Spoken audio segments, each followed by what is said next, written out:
বৃষ্টির দিনে আজকে বানাতে ইচ্ছে করলো একটু মাছের টক। সেই জন্য বাড়িতে ছিল মৌরলা মাছ। মৌরলা মাছ ভেজে ফেলা হলো,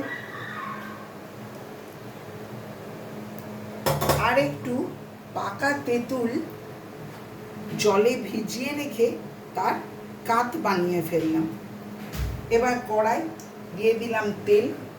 তেল গরম হয়ে গেল। এবার তার মধ্যে দিয়ে দেব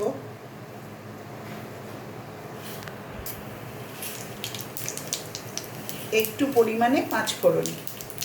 দিয়ে দিলাম পাঁচফোড়ন।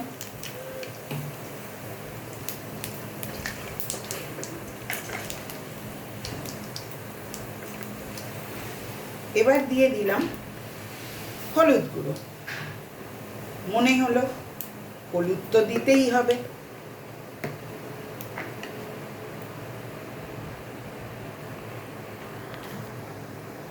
হলুদ দিয়ে এবার তার মধ্যে দিয়ে দিলাম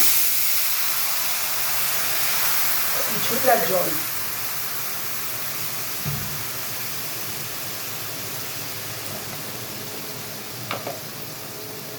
এবার দেব স্বাদ অনুযায়ী নুন।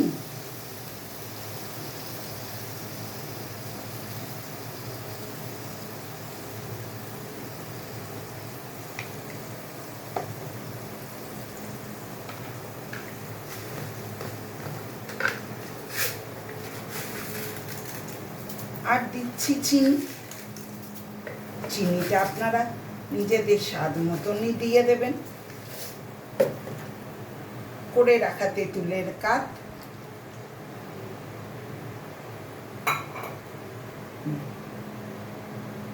দিয়ে ভালো করে একটু নেড়ে নিয়ে,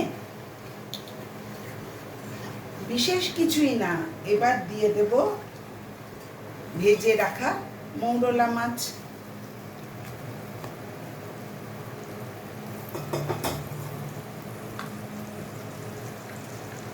আর হবে তো মাছের টক,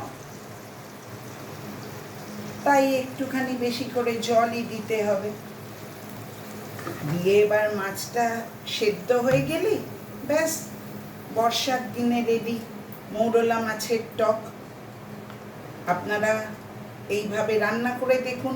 এখন বর্ষাকাল, এটা আপনারা ইলিশ মাছ দিয়েও করতে পারেন।